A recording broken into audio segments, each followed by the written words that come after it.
해마다 12월 30일 날 정도 되면 이렇게 방 하나에 작은 방에 들어가서 이렇게 방석을 놓고 1년 동안 내가 지은 죄를 하나하나 다 생각하고 꼽아가면서 눈물 콧물을 막 흘리면서 내가 하나님 이것도 잘못되고 이것도 잘못되고 이것도 잘못했다고 용서해 달라고 막 이렇게 울부짖고 기도하고 시커 놀고 나면 용서받은 것 같았어요. 그래서 후련했어요.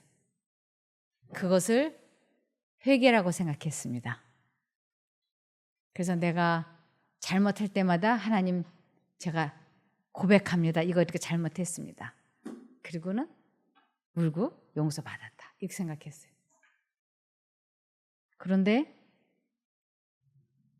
회개가 그것이 아니라고 하는 것을 제가 이렇게 말씀을 읽으면서 깨닫게 됐어요. 회개는 사람이 절대로 할 수 없는 것이라고 하는 걸 제가 말씀을 읽으면서 내가 매년 12월 31일 날 골방에 들어가서 방석을 깔고 앉아서 그렇게 울부짖으면서 하나님 앞에 잘못을 고백을 하고 용서받았다고 생각했던 것이 그게 진정한 회개가 아니고 그것은 감정이었구나. 그것을 알게 됐습니다. 그래서 진정한 회개는 에스겔 18장 30절에 나 주 여호와가 말하노라 이스라엘 백성들아 너희가 행한 대로 내가 너희 각 사람을 심판하겠다. 너희는 회개하고 돌이켜 너희 모든 죄에서 떠나라. 그러면 너희가 죄 때문에 멸망하지 않을 것이다. 모든 죄에서 떠나는 것, 죄와 관계를 끊는 것, 더 이상 죄를 반복해서 짓지 않게 되는 것을 회개라고 하는 것이었어요. 근데 저는 하나님 저 이런 잘못 용서해 주세요. 그러고는 또 같은 죄를 계속 반복해서 짓고 있었던 것이에요. 이것은 진정으로 하나님께 용서함을 받지 않은 것이며 회개도 하지 않은 것이었어요. 그래서 누가복음 5장 32절을 보시면 내가 의인을 부르러 온 것이 아니요 죄인을 불러 회개시키러 왔노라. 하나님께서 회개를 시켜주신다라고 분명하게 말씀을 하셨어요. 그래서 하나님께서 회개를 시켜주셔야 회개를 하는 것이지 내가 회개한다고 해서 회개되는 것이 아니라고 하는 것이었습니다. 또한 사도행전 11장 18절을 보시면 저희가 이 말을 듣고 잠잠하여 하나님께 영광을 돌려 가로되 그러면 하나님께서 이방인에게도 생명 얻는 즉 영생 얻는 회개를 주셨도다 하니라. 회개를 주셨다. 회개를 시키러 오신다. 이렇게. 그래서 회개는 하나님께로부터 오는 것이지 내가 회개를 하는 것이 아니었어요. 그래서 하나님께서 회개를 시켜주지 아니하시면 생명 얻는 회개를 하나님께서 시켜주지 않으시면 저는 영생을 놓칠 수밖에 없다고 하는 것을 깨닫게 된 것입니다. 그러면서 마태복음 3장 11절에 나는 정령 회개시키기 위하여 너희에게 물로 침례를 주거니와 내 뒤에 오시는 분은 나보다 더 능력이 많으시니 나는 그분의 신을 들 만한 자격도 없느니라. 그분은 성령으로 또 불로 너희에게 침례를 주시리라. 여기에 나는 정령 회개시키기 위하여 너희에게 물로 침례를 주거니와 그랬어요. 이 물 침례는 사람이 사람에게 주는 것을 물 침례라고 하더라고요. 예수님은 이 세상에 사실 때 그분 자신이 사람들에게 물로 침례를 준 적은 한 번도 없으셨어요. 그분의 제자들 보고 침례를 주라고 하셔서 제자들이 사람들에게 침례를 주었어요. 예수님은 사람들에게 직접 물로 침례를 주신 적이 없으셨습니다. 여기 이 요한복음 3장 5절을 보시면 예수께서 대답하셨다. 내가 진정으로 진정으로 네게 말한다. 누구든지 물과 성령으로 나지 않으면 하나님 나라에 들어갈 수 없다. 물과 성령으로 나지 않으면, 즉 난다고 하는 건 거듭난다, 회개하는 것인데 그렇지 않으면 하나님 나라에 들어갈 수 없다. 그러면서 창기와 세리가 너희보다 먼저 하늘나라에 들어갈 것이라고 말씀을 하셨어요. 창기와 세리들이 먼저 들어가는 하늘나라가 어떤 나라인가? 그것은 사람들 마음 속에 회개가 시작이 되면 이 마음 속에서 죄에서 벗어나는 그 자유를 누리게 될 때 마음 속에 형성되는 나라가 있는데 그 나라가 은혜의 왕국, 은혜의 나라라고 하는 것입니다. 그것을 물과 성령으로 거듭나면 그 나라를 체험해 볼 수 있고 그 나라에 들어갈 수 있다고 하는 것이에요. 그래서 요한복음 3장 5절에 누구든지 물과 성령으로 나지 않으면 하나님 나라에 들어갈 수 없다고 말씀하신 이 하늘나라가 우리 마음속에 은혜의 왕국을 의미하는 것입니다. 그래서 마태복음 3장 11절에 보면 나는 너희에게 물로 침례를 주지만, 이것이 침례 요한이 그렇게 말한 거예요. 나는 너희들에게 물로 침례를 주지만 내 뒤에 오시는 분, 그분은, 예수님은 너희에게 성령과 불로 침례를 주실 것이다 라고 얘기를 했어요. 그래서 예수님께서 우리들에게 주시는 침례는 성령 침례, 불침례인 것이에요. 그래서 이 불침례라는 것이 도대체, 불로 침례를 준다고 하는 것이 도대체 무엇인가? 그것은 히브리서 12장 29절을 보시겠습니다. 우리 하나님은 소멸하는 불이시다. 하나님께서 태워버리시는 불이시다라는 것인데, 하나님께서 무엇을 태우시는 분인가? 죄를 태우시는 분이세요. 그래서 이 회개는 하나님께서 시키시는데 내가 거기에 동의를 해야 회개가 되는 것이에요.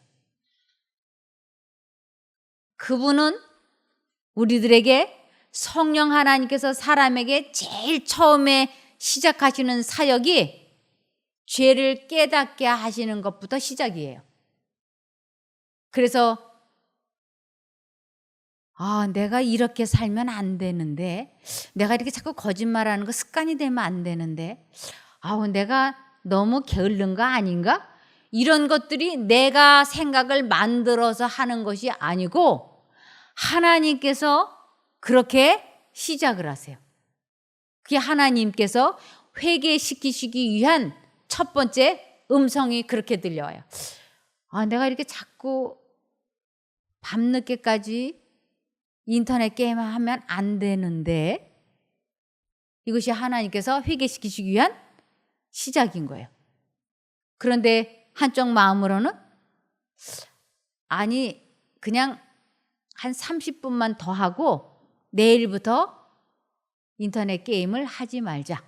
그래서 1시, 2시까지 인터넷 게임을 하고 나면 그 다음날 낮에 학교 가서 막 정신없이 졸지요. 그리고 낮에 하루 종일 비몽사몽 공부하다가 저녁 때 되면 이제 실컷 졸았기 때문에 저녁 때 되면 이제 정신이 맑아지는 거예요. 그러면 이 맑아진 정신으로 공부를 하는 게 아니고 또 인터넷 게임을 또 하고 싶은 욕망이 들어오는 것이에요. 그러면 하나님께서 또 회개를 시키시기 위해서 또 말씀을 하세요. 어저께도 인터넷 게임을 내가 30분만 더 한다 그랬는데 2시까지 했잖아. 이렇게 되면 내가 공부를 못하게 돼서 성적이 떨어지는데 이러면 안 돼. 이것이 하나님께서 우리를 회개, 즉 죄에서 떠나게 하시기 위하여 우리를 부르시는 음성인 것이에요. 이렇게 하면 안 돼. 이것이 나를 부르시는 음성인 거예요. 자, 이제 나를 부르시는 거예요. 이렇게 하면 안 돼. 근데 아니, 오늘 한 번만 딱 30분 오늘 한 번만 게임을 하고 내일부터 하지 말자. 아닌데 이렇게 하면 대학 못 가는데 수시에 지원할 수 없는데 아니 요번 한 번만 왔다 갔다 왔다. 그럴 때 이 마음을 지키는 회개하는 방법을 깨닫지 못하면 100이면 100 다 한 번만 오늘 한 번만 30분 게임하는 쪽을 선택을 하게 되는 것이에요. 그래서 이것을 반복하면 습관이 되고 습관은 품성이 되고 이것을 내 힘으로 조절하지 못하는 것을 중독이라고 얘기하는 것이죠. 그래서 처음에는 한번 화를 낼까 말까 하다가 화를 냈는데 그 다음엔 더 쉽게 화를 내고 화를 내게 하다 보면 나중에는 분노 중독에 되고 인터넷 중독이 되고 술 중독이 되고 그러면서 자기가 중독이 되어 있다고 하는 것을 인정하기를 싫어하고 자기가 중독이 되어 있다고 하는 것을 깨닫지 못하도록 사단은 계속 합리화시키는 생각을 주입을 시키는 것이에요. 나 정도로 게임 안 하는 사람이 누가 있어? 나 정도로 인터넷 안 들여다보는 사람이 누가 있어? 이러면서 자꾸 합리화를 시키는 것이에요. 근데 하나님께서는 계속 우리를 부르시는 것이에요. 언제까지 내가 이렇게 살아야 돼? 이러면 안 되는데 언제까지 이렇게 살아야 돼? 이게 하나님의 음성이 양심에 자꾸 들려오는 것을 내가 회개시키러 왔다라고 말씀을 하시는 것이에요. 그래서 하나님께서는 마태복음 4장 17절에 보면 이때부터 예수께서 비로소 전파하여 가라사대 회개하라 천국이 가까웠느니라 하시더라. 회개, 즉 죄와 관계를 끊지 않고서는 이 마음속에 절대로 평안이 있을 수 없다고 하는 것이에요. 누구든지 목사, 장로, 신부, 수녀 직책이 전혀 관계없이 내가 하나님을 80년을 믿었건 50년을 믿었건 연수와 이런 거에 전혀 관계없이 내가 죄와 연결이 되어 있는 동안에는 그 마음에 절대로 평안이 있을 수 없다고 하는 것입니다. 그래서 그 마음에 평안이 없다고 하는 그 자체가 내가 지금 죄와 이렇게 연결되어 있다고 하는 뜻이기도 한 것입니다. 그래서 천국의 특징이 뭐냐면 평안인 거예요. 그래서 이사야 57장 20절과 21절을 보시면 오직 악인은 능히 안정치 못하고 그물이 진흙과 더러운 것을 늘 솟쳐내는 요동하는 바다와 같으니라. 내 하나님의 말씀에 악인에게는 평강이 없다 하셨느니라. 그 마음 속에 하나님의 음성이 들리는데도 계속 요번 한 번만 그러면서 계속 같은 죄를 반복하게 될 때 하나님께서 그에게는 평강이 있을 수 없다고 말씀을 하시는 것이에요. 그러면서 회개할 때 천국이 가깝다라는 것은 회개할 때 천국은 내 마음속에 은혜의 왕국은 시작이 된다고 하는 것입니다. 그래서 이 마음에 은혜의 왕국이 건설된 사람이 예수님이 오실 때 들어가는 그 영광의 왕국에 들어갈 수 있어요. 그런데 이 마음에 영광의 은혜의 왕국이 없는 사람이 저 영광의 나라에 들어가려고 지금 많은 사람들이 노력을 하고 있는 것이에요. 나는 은혜의 왕국이 없는데도 영광의 왕국, 예수 그리스도가 오시면 데리고 들어갈 저 왕국을 들어갈 거라고 생각하는데 아닙니다. 하나님께서는 분명히 말씀을 하셨어요. 물과 성령으로 거듭나지 아니하면 하나님 나라에 들어갈 수 없다는 이 하나님 나라는 은혜의 왕국인 거예요. 그래서 침례 요한이 사람들에게 물 침례를 주면서 내 뒤에 오시는 이는, 즉 예수님은 성령과 불로 침례를 주실 거라고 말씀을 하셨죠. 지금 이 세상에 수많은 사람들이 목사님에 의해서 물로 침례를 받아요. 그것은 과거에 나는 죽고 이제부터 물속에서 일어날 때는 성령님과 함께 새로운 새 생애가 시작된다고 하는 것을 상징하는 것이 물침례인 거예요. 요한은 메시아의 강림을 전파하며 백성들에게 회개하라고 외쳤다. 죄에서 정결함을 받는 상징으로서 그는 요단강 물에서 그들에게 침례를 베풀었다. 이와 같이 그는 뜻깊은 실물 교훈을 통하여 하나님의 선택된 백성이라고 주장하는 사람들이 죄로 말미암아 더러워졌다는 것과 또한 마음과 생애의 정결함이 없이는 메시아의 왕국에 참여할 수 없다고 선언하였다. 메시아의 왕국이 은혜의 왕국인 거예요. 예수님의 나라. 그래서 침례 요한도 이 마음속에 은혜의 왕국이 건설된다고 하는 것을 침례 요한도 알지 못했어요. 침례 요한도 자기가 헤롯 왕의 죄를 지적을 했다가 그 헤롯 왕이 이 침례 요한을 감옥에 가두었을 때 침례 요한은 예수님이 이 세상의 왕으로 취임할 줄 알았어요. 등극할 줄 알았어요. 그래서 자기를 빨리 이 감옥에서 꺼내주기를 기대하고 있었어요. 그런데 예수님은 침례 요한이 감옥에 있는데 꺼내줄 기색이 없는 거예요. 그러면서 예수님은 죽은 자도 살려주고 병든 자들을 막 고쳐주고 이러는 것이에요. 그래서 이 침례 요한은 예수님이 이 세상에 오셔서 보리떡 5개와 물고기 2마리로 5,000명을 먹이는 걸 보고 또 이 세상에 태어날 때부터 맹인이었던 사람의 눈을 뜨게 하고 죽은 자를 살리고 중풍병자를 고치고 수많은 이적과 기적을 행하시는 걸 보면서 침례 요한은 예수님이 이 세상의 문재인 대통령처럼 이 세상의 이스라엘 나라의 왕이 되어서 로마 나라로부터 이스라엘을, 유대 사람들을 해방시켜 주는 것을 기대했던 것이에요. 그런데 자기가 감옥에 이제 예수님을 전도하다가 감옥에 들어가 있으니까 예수님이 빨리 자기의 나라를 건설을 하고 그리고 자기를 꺼내서 자기를 국무총리를 시키든지 국회의장을 시키든지 해야 되잖아요. 그런데 예수님이 이 침례 요한을 꺼내줄 생각을 않는 것이요.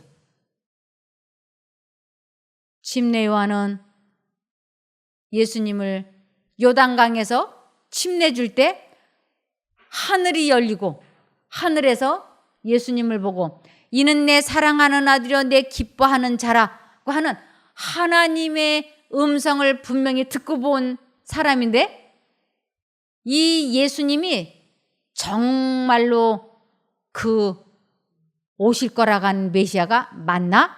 하고 의심이 들어갔어요. 왜? 나를 왜 안 건져줘? 이 감옥에서 왜 안 꺼내줘? 이 사람이 혹시 가짜냐? 이런 의심이 확 들었던 것이에요. 그래서 마태복음 11장 2절부터 보시면 요한이 옥에서 그리스도의 하신 일을 듣고 제자들을 보내어 예수께 여짜오되 오실 그이가 당신이오니까 우리가 다른 일을 기다리오리까? 예수께서 대답하여 가라사대 너희가 가서 듣고 보는 것을 요한에게 고하되 소경이 보며 앉은 뱅이가 걸으며 문둥이가 깨끗함을 받으며 귀머거리가 들으며 죽은 자가 살아나며 가난한 자에게 복음이 전파된다 하라. 누구든지 나를 인하여 실족하지 아니하는 자가 복이 있도다 하시니라. 예수님이 그 예수님의 제자들에게 내가 하고 있는 일을 그대로 가서 침례 요한에게 전하라. 침례 요한은 구약 성경을 잘 알았던 사람이에요. 하나님의 아들이 메시아가 이 세상에 오면 해야 할 일들이 있는데 그것이 바로 소경과 안전뱅이와 죽은 자들을 살리는 일을 하는 사람을 보거든 그가 메시아 그리스도인 줄 알으라고 구약 성경에 써 있는 것이에요. 그것을 요한은 알고 있는 거예요. 그래서 내가 하고 있는 일을 그에게 전하라. 그러면서 무엇라고 말씀하시냐면 6절에 누구든지 나를 인하여 실족하지 아니하는 자는 복이 있도다. 그런데 이 복은 영생인 거예요. 일반 사람들이 생각하는 복은 재물, 이 세상의 것들이잖아요. 하나님께서 말씀하시는 복은 나를 인하여, 이것은 실족하지 않다고 하는 것은 나의 능력으로 죄와 싸워서 이기는 것을 실족하지 않았다라고 얘기하는 것이에요. 나의 능력을 받아서 죄와 싸워서 이기는 사람은 뭐가 있다고? 영생을 얻을 것이다. 그러면서 은근히 지금 침례 요한을 책망하시는 것이요. 너 지금 넘어졌어. 내가 누군지 너 의심하고 있는데 그 의심은 사단이 주는 거야. 그러니 내가 나를 지금 믿지 않는 것은 죄야. 하고 넌지시 깨닫게 해주면서 누구든지 나를 인하여 실족, 죄를 짓지 않는 자는 복이 있도다 하시니라. 그러면서 7절에 저희가 떠남에 예수께서 무리에게 요한에 대하여 말씀하시되 너희가 무엇을 보려고 광야에 나갔더냐? 바람에 흔들리는 갈대냐? 그러면 너희가 무엇을 보려고 나갔더냐? 부드러운 옷 입은 사람이냐? 부드러운 옷을 입은 자들은 왕궁에 있느니라. 그러면 너희가 어찌하여 나갔더냐? 선지자를 보려더냐? 옳다. 내가 너희에게 이르노니 선지자보다도 나은 자니라. 이 사람들이 침례 요한을 보기 위해서 광야에 가가지고 많은 것을 듣고 보았어요. 그런데 침례 요한이 지금 헤롯 왕의 죄를 지적함으로, 즉 헤롯 왕이 자기 남동생의 아내, 즉 제수 씨를 자기 아내로 삼은 것이에요. 이것이 부도덕한 일이라고 말을 했어요. 그랬더니 그것에 앙심을 품고 이 침례 요한을 옥에다 가둔 것이에요. 그래서 갇힌 거예요. 그런데 침례 요한은 이 세상에 태어나서 해본 일이라고는 아무것도 없어요. 결혼도 안 해봤고 사업도 안 해봤고 연애도 안 해봤어요. 그는 태어나서 해본 일이라는 거는 광야에서 석청과 메뚜기를 먹으면서 구약성경 연구를 했다가 예수님보다 6개월 먼저 태어났어요. 그는 예수님보다 더 6개월 더 전에 사람들에게 침례를 주면서 메시아가 오실 것을 계속 전했어요. 예수님이 걸어가야 하는 길을 미리 닦아놓은 것이에요. 그러니까 이 사람은 태어나서 해본 일이라고는 예수님을 전하는 것만 했어요.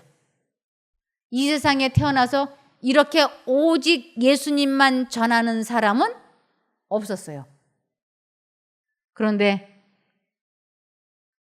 정작 천국에 오는 사람들은 저 나중에 구원받아서 저 영광의 왕국에 가는 사람들은 그때 당시 아무리 작은 사람이라 하더라도 예수님께서 죽은 자를 살리시고 병든 자를 고치고 이러한 것을 보고 듣고 체험을 했어요. 그런데 침례 요한은 예수님을 전파하고 침례주고 얼마 안 돼서 옥에 갇혔기 때문에 예수님이 그렇게 하시는 것을 실제적으로는 본 적이 없어요. 그것을 천국에서 아무리 작은 자도 침례 요한보다는 크다라고 말씀을 하세요. 즉 침례 요한은 예수님이 직접 하는 것을 보지 못했고 그것을 본 사람이 침례 요한보다 더 예수님을 많이 보았다는 것을 크다 작다라고 설명을 했던 것입니다. 그래서 이제 한번 보겠습니다. 9절에 그러면 너희가 어찌하여 나갔더냐 선지자를 보려더냐 옳다. 내가 너희에게 이르노니 선지자보다도 나은 자니라. 기록된 바 보라 내가 내 사자를 내 앞에 보내노니 저가 내 길을 내 앞에 예비하리라 하신 것이 이 사람에 대한 말씀이라. 이 침례 요한이 태어나서 할 일은 예수님 앞길 닦아주는 거. 예수님이 오실 것이다. 나는 물로 침례를 주거니와 내 뒤에 오시는 분은 성령과 불로 너희에게 침례를 주실 것이다. 그 말만 하고 죽은 사람이에요. 그래서 저가 내 길이라고 하는 건 예수님을 의미하는 것이에요. 저가 내 길을 내 앞에 예비하라 하신 것이 이 사람에 대한 말씀이니라. 그래서 예수님이 요단강에 나타나니까 예수님의 길 닦아주러 왔던 그 침례원이 예수님을 딱 보더니 보라 이는 세상죄를 지고 가는 하나님의 어린 양이라고 선포한 것이에요. 이 사람 한 일이 그거밖에 없어. 그리고는 죽은 거예요. 내 길을 내 앞에 예비하리라 하신 것이 이 사람에 대한 말씀이라. 내가 진실로 너희에게 말하노니 여자가 낳은 자 중에 세례 침례 요한보다 큰 이가 일어남이 없도다. 이 큰 일이 일어남이 없다는 건 이 사람처럼 태어나서 오로지 예수님만 전하다 죽은 사람은 이 사람밖에 없다. 이 사람이 그래서 제일 크다 이렇게 설명하는 것이에요. 그러나라고 얘기하죠. 이 그러나는 천국에서는 극히 작은 자라도 저보다 크니라. 이것은 침례 요한은 예수님이 하시는 것을 전혀 보지 못하고 죽었기 때문에 그것은 가장 작은 자라고 얘기하고 그것을 예수님께서 실제적으로 하는 것을 본 사람은 침례 요한보다 크다 이렇게 설명하는 것입니다. 세례 요한의 때부터 지금까지 천국은 침노를 당하나니 침노하는 자는 빼앗느니라. 이 침례 요한 때부터 예수님이 이 세상에 오셔서 사람 마음속에 왕국을 은혜의 왕국을 건설하는 방법을 이제 막 가르쳐주기 시작하는 것이에요. 그래서 침례 요한이 이때 감옥에서 뭘 깨닫느냐면 예수님이 이 세상에 오신 것은 이 세상의 임금이 되어서 로마로부터 이스라엘을 해방시키려고 오신 것이 아니고 사람을 죄의 속박에서 해방시켜 주시려고 사람의 마음속으로 오시는 거로구나. 이것을 깨달았어요. 그래서 예수님은 이 세상으로 오시는 게 아니고 사람의 마음속으로 오시는 것이에요. 그래서 이 마음속에 왕이 되시고 그것을 마음속에 예수님을 모시는 것을 은혜의 나라, 은혜의 왕국이 시작이 된다라고 하는 것이에요. 그래서 침례 요한이 이것을 깨달았어요. 사람들에게 병을 고쳐주시는 것은 죽은 병자를 고쳐주시는 것은 맹인의 눈을 뜨게 하시는 것은 귀머거리의 귀를 열어주시는 것은 하나님의 나라 은혜의 왕국을 건설하는 것을 가르쳐 주시기 위한 매개체였다는 것을 깨달았어요. 사람들을 이 병에서부터 구원해 주시는 목적은 은혜의 왕국을 건설하게 하시려고 구해주신 것이었어요. 그래서 마가복음 2장을 보시면 1절부터 보시겠습니다. 수일 후에 예수께서 다시 가버나움에 들어가시니 집에 계신 소문이 들린지라 많은 사람이 모여서 곧 문 앞에라도 용신할 수 없게 되었는데 예수께서 저희에게 도를 말씀하시더니 그랬어요. 사람들에게 병을 너무 많이 고쳐주셔서 이 발 디딜 틈이 없이 아주 사람들이 빼곡히 모여왔어요. 그런데 그때 우리 주님께서는 도를 말씀하시기 시작했어요. 이 세상에 수많은 사람들이 도 그러면 불교인 줄 알아요. 참도는 예수님을 아는 것이 도를 아는 것이에요. 내가 곧 길이요 진리요 생명이라고. 나를 통하지 않고서는 절대 아버지께로 올 자가 없다고 그러셨잖아요. 그래서 예수님을 아는 것이 도인 거예요. 그래서 예수님을 아는 그 도를 지금 말씀을 하세요. 그래서 이 도를 안다라고 하는 것은 죄로부터 해방이 되는 것을 도를 안다고 하는 것이에요. 그래서 내 마음속에 인터넷 게임을 하면 안 돼 하고 하나님께서 마음에 말씀을 하셨어요. 한쪽 마음으로는 이번 한 번만 하고 내일부터 하지 말자. 두 생각이 들어왔을 때 내가 인터넷 게임을 오늘 이 시간부로 안 하겠다고 딱 결심을 하고 하나님 쪽을 선택하는 것, 하나님을 부르는 것, 기도하는 것, 그래서 그 욕망에서 죄의 속박에서 해방이 되어지는 것을 체험하는 것을 회개라고 얘기하는 것이에요.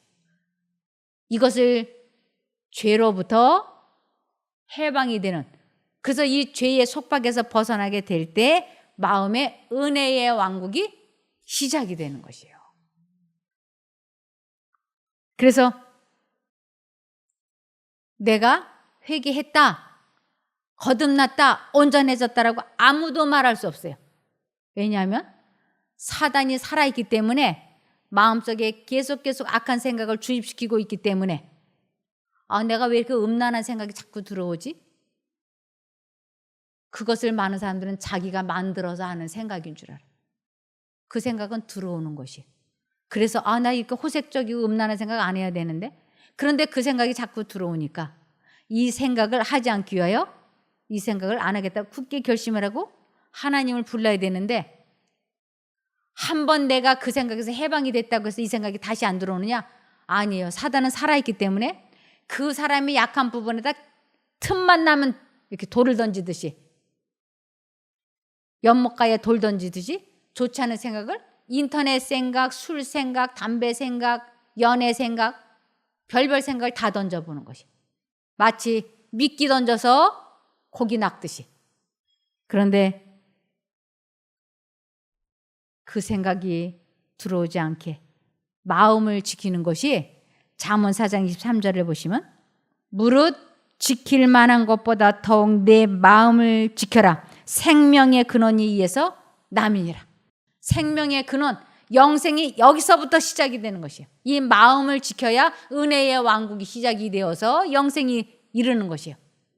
그러니까 이 생각이 들어오지 못하게 계속 막아내야지 되는 것이에요.